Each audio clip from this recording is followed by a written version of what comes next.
Noticias de San Juan. Según el cierre del conteo de votos de los comicios del pasado domingo, fueron elegidos Domingo Rodríguez Pinto y León Torres de la Unión Cívica Radical Bloquista y Ricardo Colombo por parte de la Unión Cívica Radical. No irán mujeres sanjuaninas a la convención constituyentes.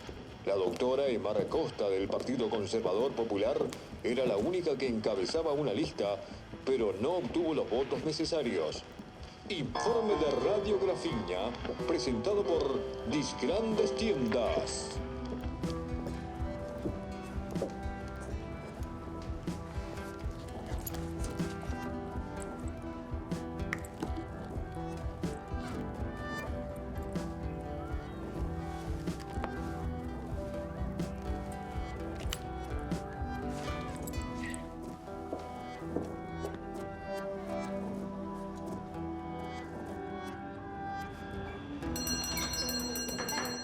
Buenos días, alumnos.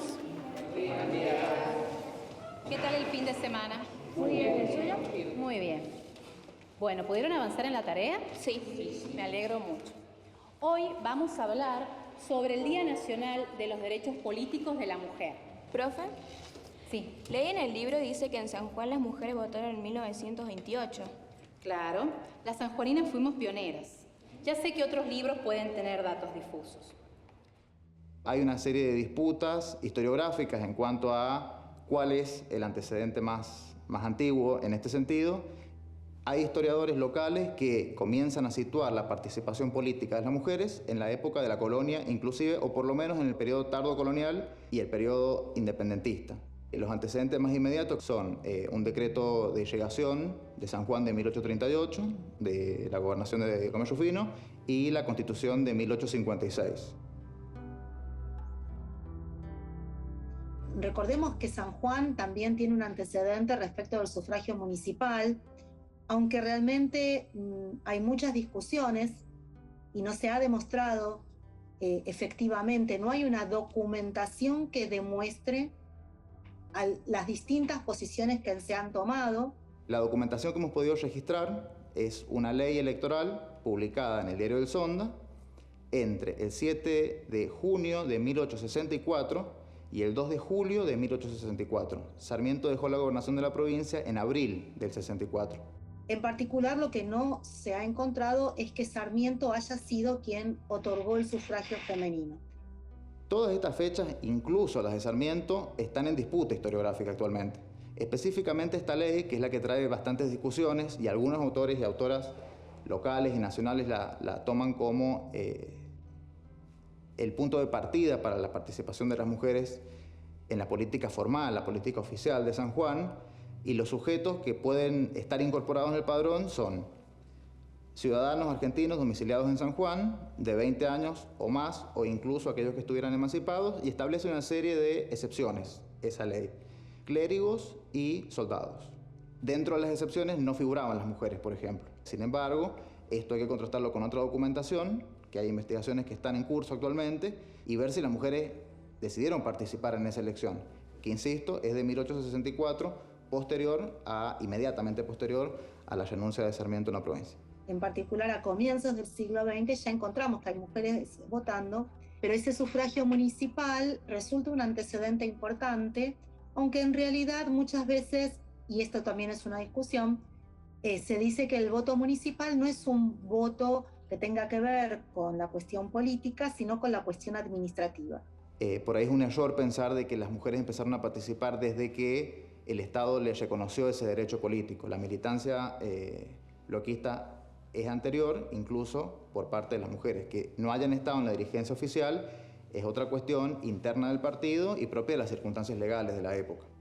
Entonces, no puede ser desconocido ese antecedente para pensar que algo de todo eso también funcionó y operó para pensar en el voto provincial. Y la Constitución del 27 en ese sentido es una constitución que reconoce ese derecho a las mujeres.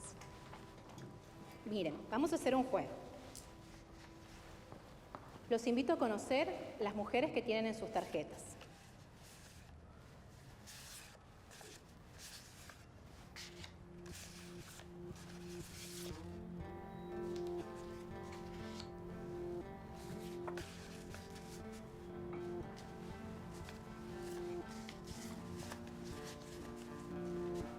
Hola, abuelo.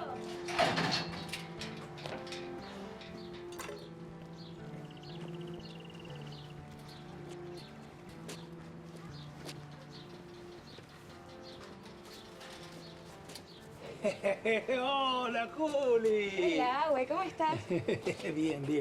Bien, pasá, sentate ahí. Preparé una cebita para que tomemos unos mates. Te estaba esperando. ¡Qué rico! ¿Y qué contás? Todo bien, por suerte, ¿y vos? Bien, muy bien. He estado haciendo unas plantitas allá en el fondo. Van a quedar muy bonitas. Ajá. Después vengo y me las mostrás. Por supuesto. Vengo de la escuela y me dijeron que tengo que hacer un trabajo, así que ¿te puedo hacer unas preguntas? Sí, cómo no, las que quieras, sí. ¿En qué año terminaste la escuela? 61, 62 más o menos. Entonces, ¿conociste a la abogada de Maracosta? Sí. Y era mi profesora en instrucción cívica. Ajá. Excelente persona. ¿Sabéis algo más de ella? Sí. Fue la primera mujer elegida por el voto para la Cámara de Representantes. Y de esa manera se transformó en la primera legisladora de toda la República Argentina. Mira vos.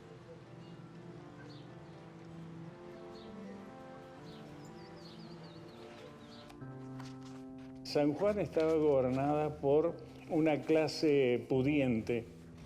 El trabajador no tenía horario, trabajaba de sol a sol, recibía lo que el patrón le ofrecía como paga.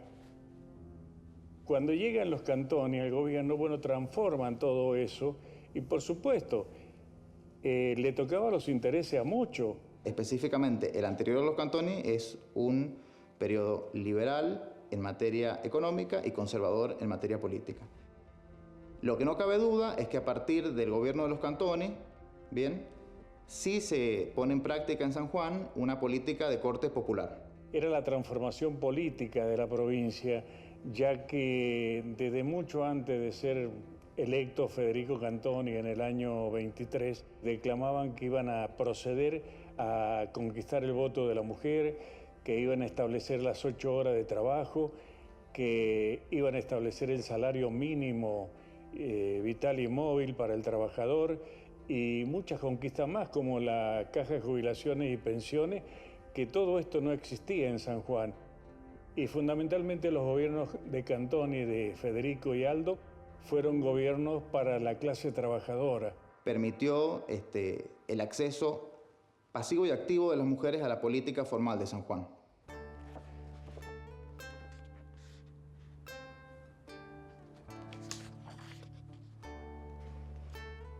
Designan a mujeres en cargos relevantes dentro del ámbito del Poder Ejecutivo. Por ejemplo, van a designar a la señora Eva Araya como comisionada municipal de la comuna de Calingasta. Cosa que es muy significativa, hecho muy significativo porque se trataba de un departamento alejado del Gran San Juan. Otra designación importante es la de la doctora Carmen Peñalosa Alcayaga, que va a ser designada como inspectora general de escuelas. ¿Por qué esto es significativo? Porque aunque las mujeres eran mayoritariamente las docentes que estaban a cargo de las escuelas, por lo general el cargo superior, que era el de inspector, lo ocupaba un hombre. Y en este caso van a designar a una mujer que está sumamente preparada. Es decir, las mujeres en ese momento empiezan ya a desempeñarse en la vida pública. Entonces, ¿qué faltaba? El reconocimiento y la oportunidad de ocupar lugares en el Poder Ejecutivo, en espacios públicos. Nosotros podemos registrar a partir del 27 y hasta la década del 30 numerosas inserciones activas de mujeres del Partido Bloquista en la política sanjuanina. El doctor Aldo Cantoni asume el día 6 de diciembre. El día 9 de diciembre envía a la legislatura el proyecto de reforma de la Constitución.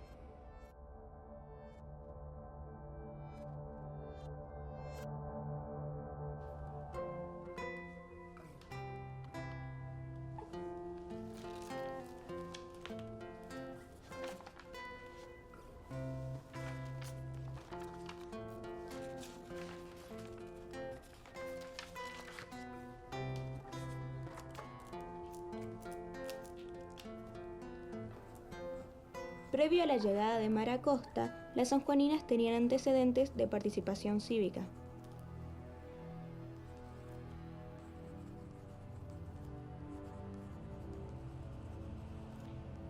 Hay una serie de disputas en los debates parlamentarios para sancionar esa nueva constitución, específicamente con los derechos de las mujeres, debido a que a nivel nacional no se había implementado ese derecho, y además de poner una serie de trabas, como por ejemplo preguntas o cuestionamientos a la hora de la confección de los padrones, por ejemplo. Esa constitución que fue promulgada el 10 de febrero de 1927 significa mucho porque ahí establece muchas conquistas sociales y fundamentalmente el derecho a voto a la mujer.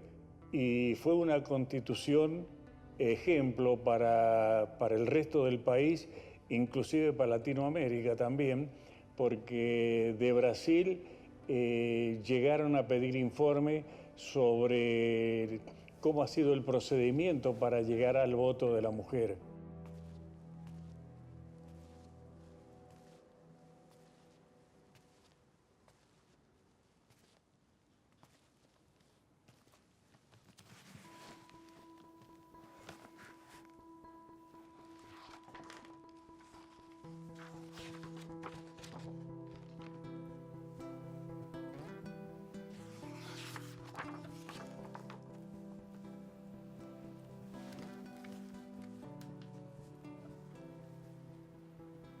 Artículo 34.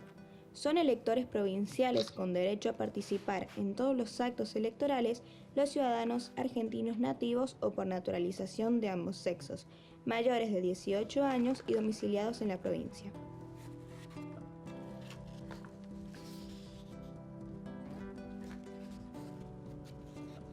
Se da, digamos, un paso muy importante porque por primera vez la mujer en el país va a tener la posibilidad de ejercer el voto femenino. Justamente el 8 de abril de 1928 llegará a ese acto eleccionario con un porcentaje muy alto de participación, casi el 97%, mientras que los varones alcanzaron un 90%.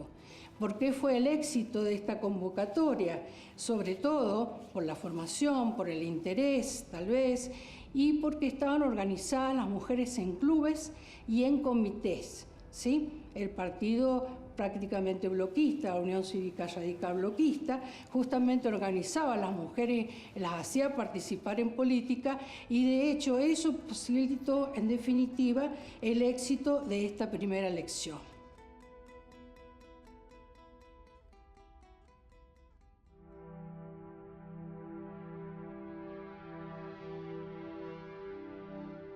En la capital de La Rioja, los 27 días del mes de agosto de 1900, a las 10 de la mañana, ante mí, director general del Registro Civil, el 22 del corriente, a las 7:30 de la mañana, en la misma casa nació la mujer Timotea de Mar, hija legítima del declarante. Javier Acosta, de 44 años, argentino casado, y de su esposa, Almentaria Luna, de 38 años.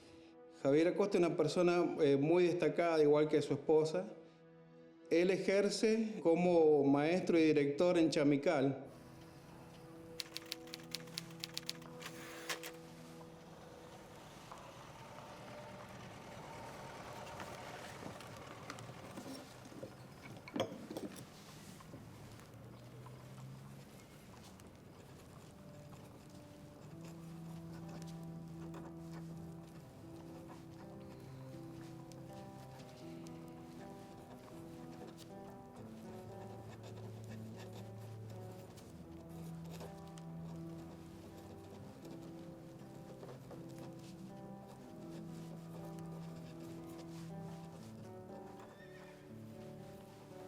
Emar Acosta nació en La Rioja en 1900. Estudió en la Universidad de Buenos Aires, donde egresó como abogada en 1926. Luego se radicó en San Juan para acompañar a su hermana Leticia, que había quedado viuda tras el fallecimiento de su primer marido.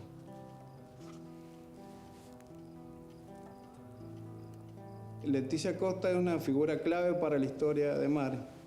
Ella se casa a los 6 meses de casarse en viuda. Y bueno, a los 3 años vuelve a casarse Leticia Acosta con un italiano, ¿sí? Juan Bautista Sormani, otra figura muy importante de San Juan, un coleccionista de historia.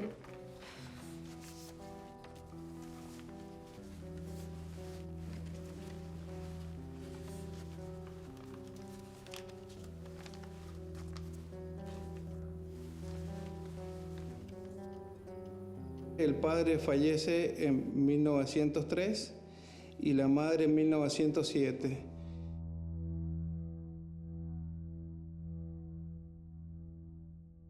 Los hermanos mayores de Emar tienen un papel preponderante en la vida de ella. Eran 2 hermanos y 3 de los hermanos fallecen de niños. Y, por ejemplo, un hermano, Zenón Acosta, él no se casa, pero da todo por las hermanas. Javier Acosta estudió medicina, pero no terminó y ejercía como casi enfermero en San Juan y en La Rioja. Almentaria era maestra y pudo estudiar en Paraná, en Entre Ríos, ¿sí? Y estuvo por distintas provincias ejerciendo como docente en Catamarca, en Córdoba. Leticia Acosta, también muy importante porque fue la primer médica de San Juan. Genoveva, que era la hermana menor, era odontóloga, llegó a ser directora del Instituto Odontológico de Buenos Aires.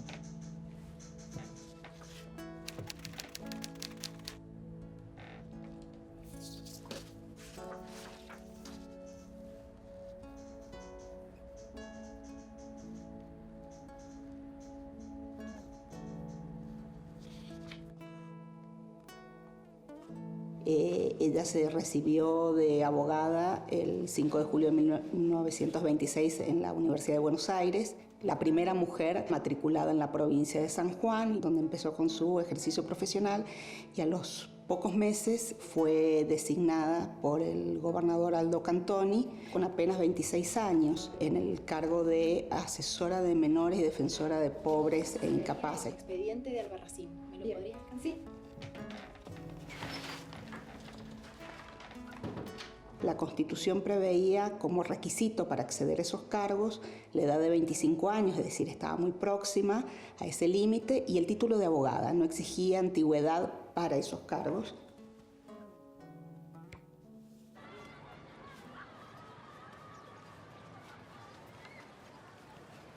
Mira, Juli. A ver.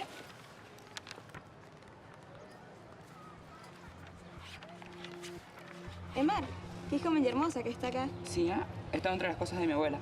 Esta foto es cuando la designan asesora de menores. Fueron 24 mujeres sanjuaninas en acceder a cargos públicos y las primeras de Sudamérica. Ah, mira qué bien. Mira. Quienes están sentados a la mesa, que le toman el juramento, es el presidente de la Corte, bueno, hay 3 ministros nada más, que eran la integración que tenía por entonces, y el gobernador Aldo Cantoni, porque por ese tiempo la designación de los integrantes del Poder Judicial se hacía por el Poder Ejecutivo con un acuerdo de la Cámara de Diputados.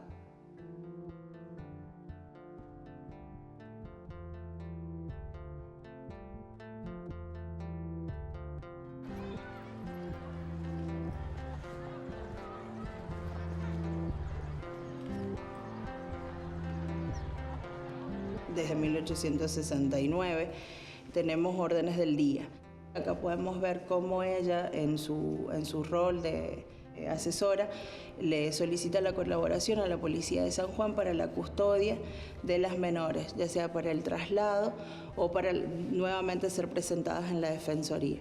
Nosotros en 1927, el 30 de mayo, vemos reflejado el cargo de asesora letrada de menores, pero no tenemos el nombre de la doctora, o sea, no figura.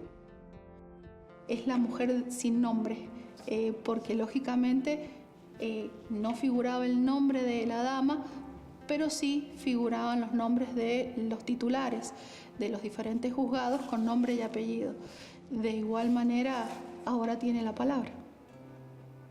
En 1927 también, el 17 de mayo, tenemos un registro que es que viene con membrete del asesor letrado de menores y defensores de pobres y ausentes, de puño y letra de la doctora.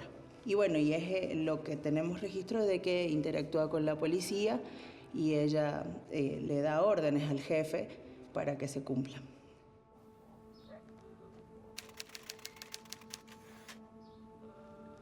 La doctora Emar Acosta pronunció un elocuente discurso. La mujer sanjuanina de pie. Fue la portavoz eminente, la embajadora autorizada que llevó a la asamblea la palabra cálida y sincera del electorado femenino, que declaró libre de extraños tutelajes para que ejercieran sus derechos con dignidad y honradez.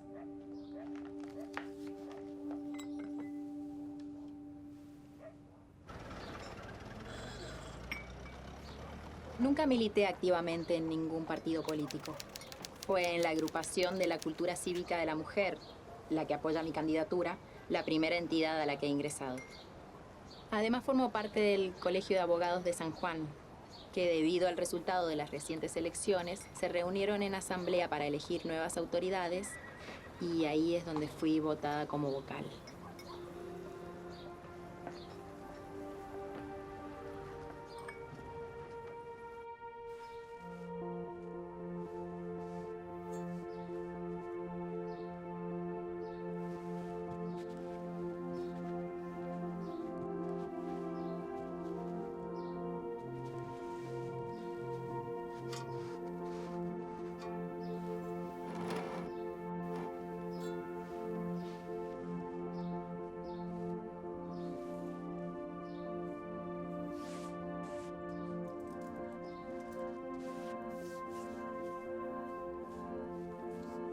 Ella se forma políticamente en el bloquismo. Ella era una mujer partidaria del divorcio, partidaria del voto de la mujer, partidaria de los derechos del trabajador.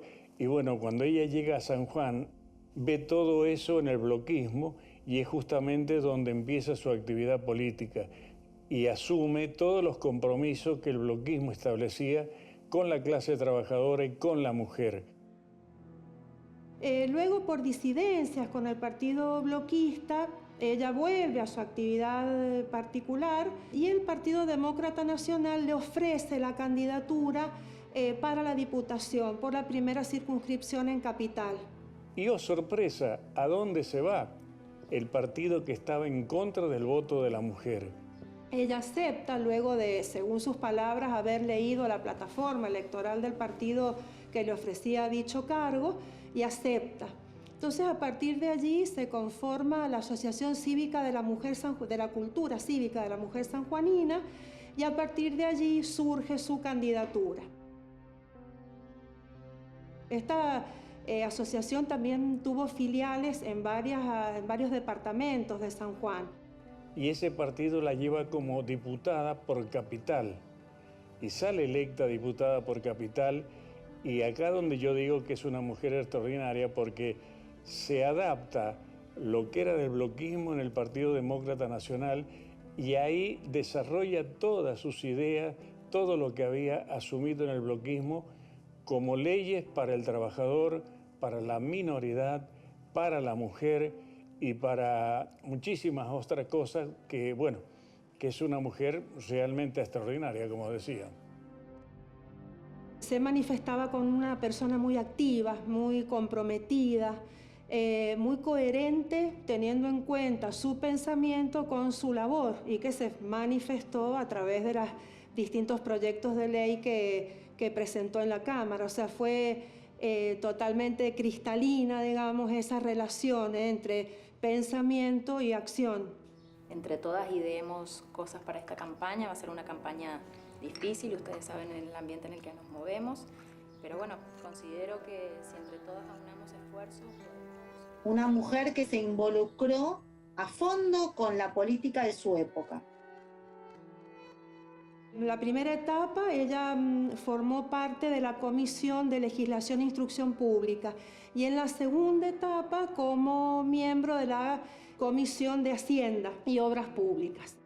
Una mujer que entendió que hacer leyes era más que redactar una ley en el sentido formal.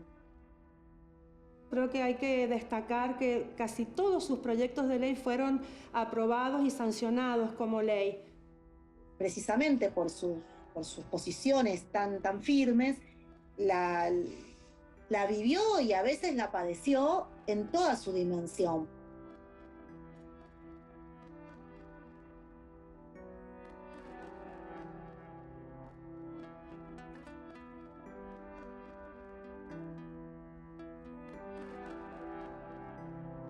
Cuando ella es nombrada en la Comisión de Hacienda, ella renuncia porque no se sentía preparada para integrar dicha comisión. Renuncia, que le es rechazada porque se consideraba necesaria su participación en ella.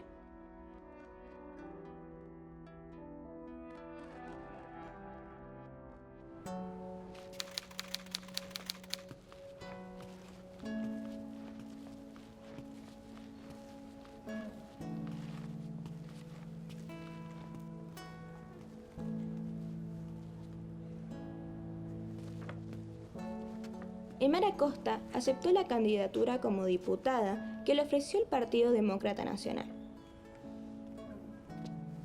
Su mandato terminó en 1936 y fue nuevamente elegida en 1942.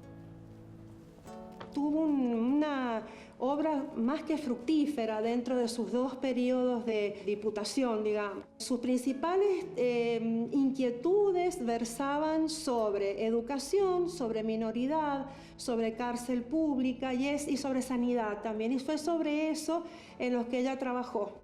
Estuvo interesada en algunas cuestiones que podríamos llamar administrativas políticas, como la ley de reglamentación de la ley de registro civil. Para que se informe acerca de cuál es el estado de los archivos parroquiales en San Juan, haciendo, digamos, la búsqueda de datos de la existencia de parroquias hasta el año 1900.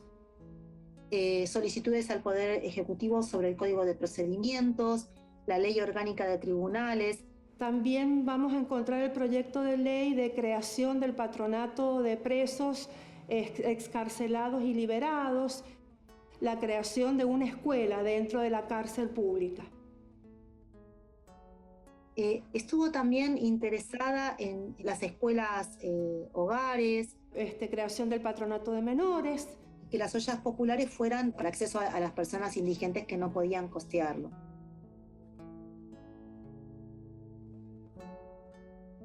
Una que me llamó la atención y que lamentablemente no fue sancionada, la de la creación de comedores escolares y de colonias escuelas para niños. Tuvo una donde tengo entendido que la ayudó muchísimo Leticia, que tenía que ver con espacios de atención para personas con tuberculosis. Bueno, uno de estos proyectos fue la obtención de un consultorio ambulatorio móvil. Después tiene algunas intervenciones vinculadas al plan de estudios de la Escuela Nacional de Maestros del Hogar Agrícola. La autorización al Poder Ejecutivo para el otorgamiento de becas a alumnos universitarios sanjuaninos.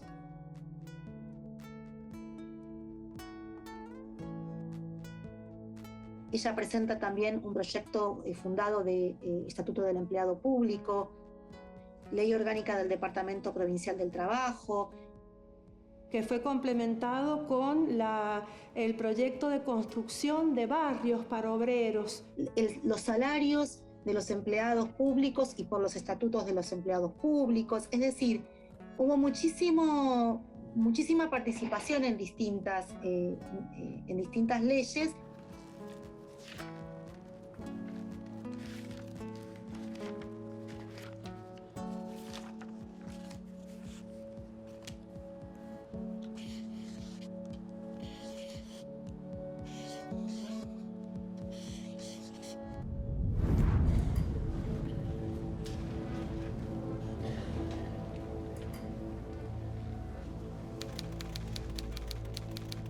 Con presencia de las alumnas, manifiesto que soy partidaria de la reapertura urgente de la Escuela Normal de Maestras del Hogar Agrícola, porque es sin duda útil a la cultura de un pueblo en una zona agrícola como lo es San Juan, y en donde es evidente la ansiedad entre padres y alumnas por la apertura de la institución. Y porque a pesar de las imperfecciones que podrán manifestarse, la escuela es fundamental para la sociedad. En 1935, ante el peligro del cierre de la Escuela Normal de Maestros Hogar Agrícola, las alumnas se movilizaron. Allí, la doctora Elmara Costa hizo eco y clamó ante la Cámara de Representantes la reapertura urgente de la institución. Ella en los debates en la Cámara habla de la gran demanda y del pedido de los padres para la reapertura de esta escuela, sobre todo por ser una provincia agrícola y por necesidad de encontrar especialistas en esta materia.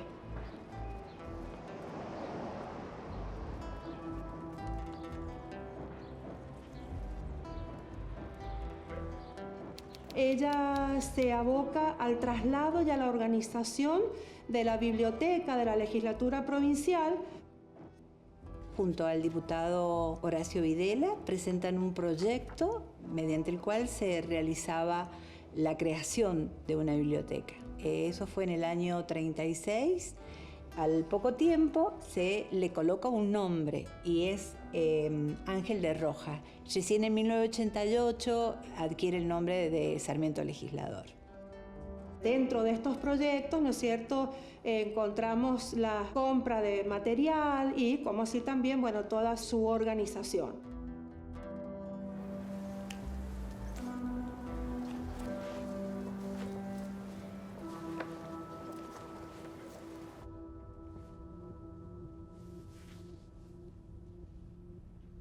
En un momento, ante una situación, renuncia al cargo de diputada. Al renunciar se vuelve a retirar y lo que no correspondía es que la volvieran a compeler por la fuerza pública, ¿no? El origen de toda esta situación es que estaba en desacuerdo con un proyecto enviado por el gobernador. Terminó resolviéndose con su restitución y aplausos porque ya volvió a la legislatura, pero no fueron situaciones amables, digamos, porque incluso tuvieron una situación física.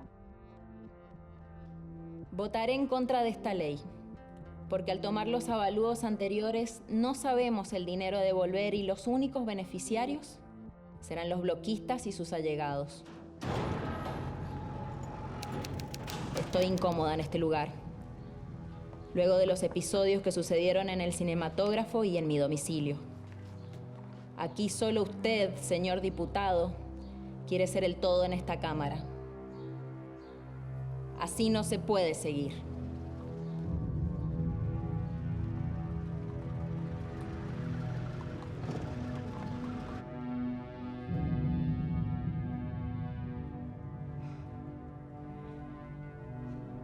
Mientras siga habiendo fuerzas policiales en nuestras casas, podrán continuar sesionando. Pero nosotros seremos 5 convidados de piedra.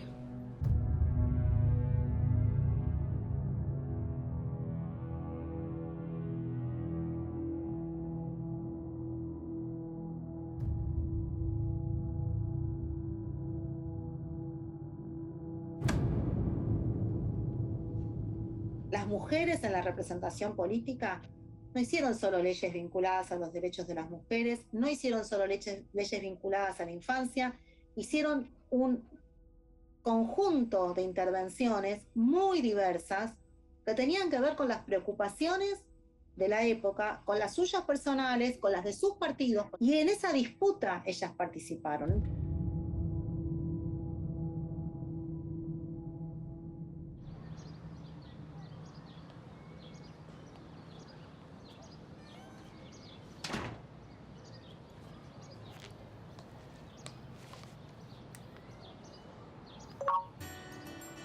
Estamos hablando en este capítulo dedicado a Emar Acosta del podcast Mujeres con Historia, sobre los diferentes ámbitos de participación social de la primera diputada argentina que integró la Asociación de la Cultura Cívica de la Mujer y la Asociación de Mujeres Universitarias. Me llamó la atención que formó parte de la agrupación Oasis, dedicada a la actividad cultural con vínculos con grupos similares de Mendoza, La Rioja y San Luis. Una pregunta siempre despierta a hablar sobre Emar Acosta. ¿Fue la primera mujer elegida por el voto popular? Es un rotundo sí. Y la primera diputada en una legislatura provincial de la Argentina. Repasemos juntos. En Estados Unidos, en 1916, Janet Rankin fue elegida miembro de la Cámara de Representantes. En Brasil, Carlota Pereira de Queiroz asumió como diputada federal en enero de 1934. En Argentina, Emar Timotea Acosta fue electa en agosto de 1934 para una banca en la Cámara de Representantes de la provincia de San Juan. La investigadora Adriana Balobra nos respondió la misma pregunta. Sabemos que no fue la primera en América, ni tampoco en América Latina, pero fue la primera en San Juan, fue la primera en Argentina. ¿Para qué queremos saber esto de que fue la primera? No necesariamente porque si fue la gran pionera o si ser primera significa algo más o menos que lo que fue segunda o la que fue quinta, sino para poder entender ese contexto de posibilidades que dio lugar a que una mujer, en una época en la que no accedían, pero luchaban por ello, finalmente lo lograra. Mira, Juli. A ver. Mira, este es un afiche del Partido Demócrata que yo tenía guardado del año 57. Te los tenía con otros recortes de diarios que tenía guardados. Mira, ahí están los candidatos y esa es la foto de ella. Y acá tenés un aviso de un diario donde salía el voto de esa elección. Mira, ahí está, 1957. Y ella está en primer término. Esto me va a servir. Leí que fue candidata sin éxito en 2 elecciones después de ser diputada provincial. Y también, mira, participó en las elecciones de 1951 para ser senadora nacional. Sí. Y en 1957 para convencional constituyente. Así es, así es. Mira, en este otro artículo que encontré, aquí está con la Asociación de Mujeres Universitarias de San Juan. Era un grupo de gente que fundó, tengo entendido, con su hermana Leticia. Está re bueno esto. En esta foto está rodeada por miembros de la Asociación de Cultura Cívica de la Mujer del Partido Demócrata Nacional. Mira, está ella. Mira qué bien que está la foto. Bueno, y otra cosa. Ella como abogada... La cultura cívica de la mujer del Partido Demócrata Conservador hace un llamado a la mujer de San Juan. La facultad de votar no es una novedad para nosotras, puesto que lo hacía en el orden comunal desde principio de siglo y en general desde 1927. Pero llama la atención la poca equidad que han tenido los partidos locales, ya que casi todos cuentan en su seno con mujeres jóvenes e inteligentes, capaces de contribuir con su opinión al justo afianzamiento de las normas sociales, fundamentales en una nación culta como la nuestra.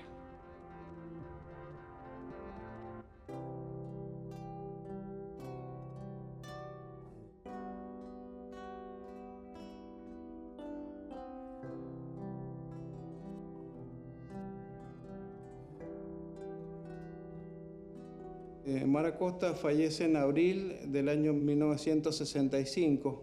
Ella muere en la casa de su hermana Genoveva Costa, en la calle Charcas, en Buenos Aires, y el mismo día su cuerpo lo trasladan a San Juan y está sepultada en un nicho muy humilde.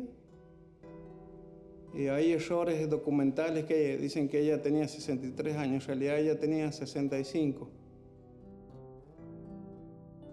Redacta el testamento, donde dice que se considera católica apostólica romana. Cuando ella fallece, le deja la mitad de sus bienes a su hermana Genoveva.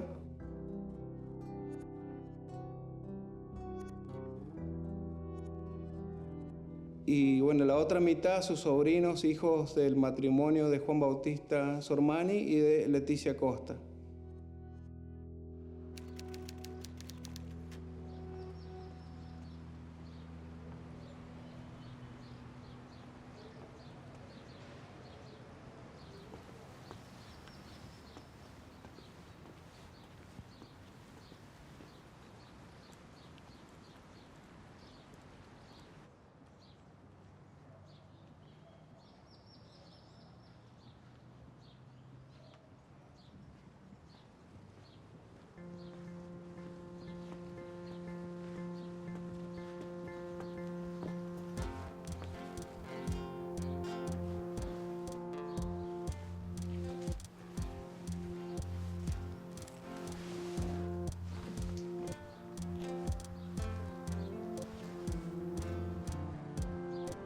¿Qué pasó con la figura de Mara Costa? ¿Qué pasa con la participación femenina en estos roles? Me gusta. ¿Cuánto hemos ganado y cuánto hemos perdido? ¿Cuánto hemos ganado? No. ¿Cuánto ganamos y cuánto perdimos? Bien.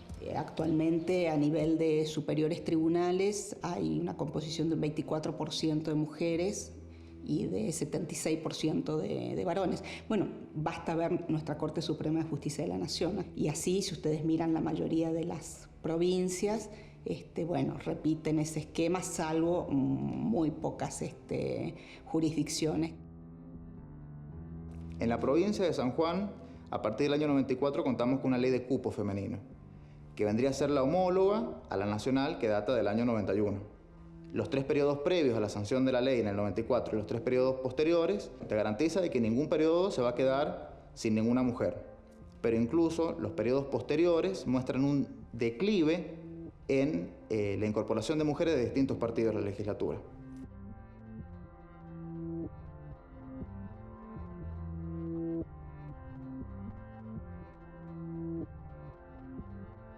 Acá todavía hay preguntas y tela para cortar. Además de Mar, ¿qué otras mujeres en San Juan tal vez tuvieron una aspiración legítima a actuar en política y no la conocemos porque no llegaron a actuar, porque no llegaron ni siquiera a la lista? Y tenemos muchas preguntas. ¿Cómo llegó Emar a la lista?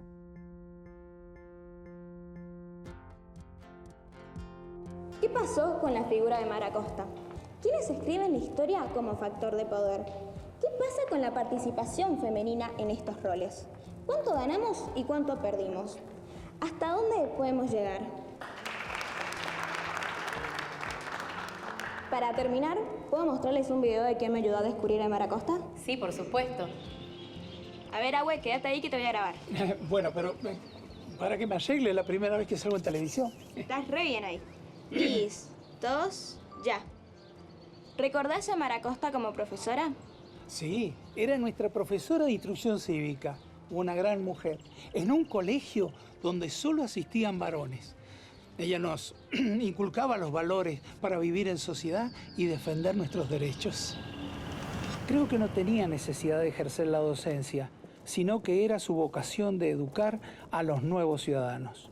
Por estas aulas pasaron grandes hombres y mujeres que fueron profesionales comprometidos con la sociedad. Tuvimos el orgullo de ser alumnos de la doctora Emara Costa. Hoy vamos a hablar sobre los derechos civiles de nuestra Constitución Nacional.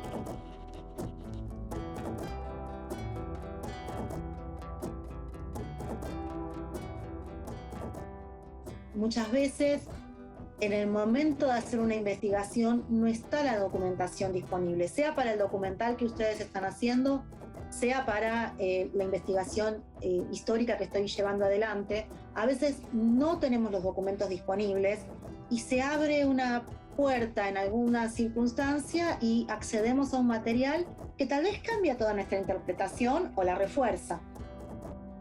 La construcción de esta genealogía histórica implica primero cuestionar el rol que ha ocupado la historia y la historiografía en la escritura del pasado sanjuanino, digamos. En primer término, hablar de la historia como una sucesión lineal de acontecimientos deja de lado la disputa por los poderes, en este caso los poderes patriarcales, a lo largo del pasado de San Juan, y las reacciones y las resistencias y las negociaciones que han tenido los distintos sujetos feminizados en distintas instancias de nuestra historia.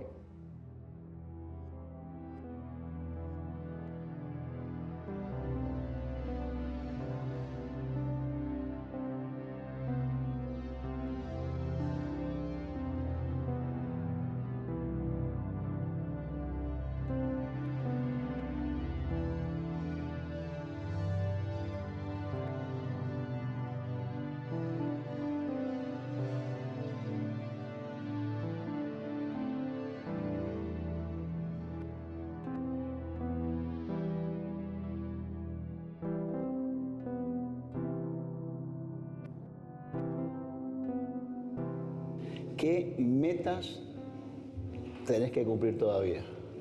Las metas que he tenido y los sueños que tenía, los he cumplido. Genial. Yo, si entrego esto y el mes que viene se está pasando por Canal Encuentro el documental, sería una de las últimas que tengo.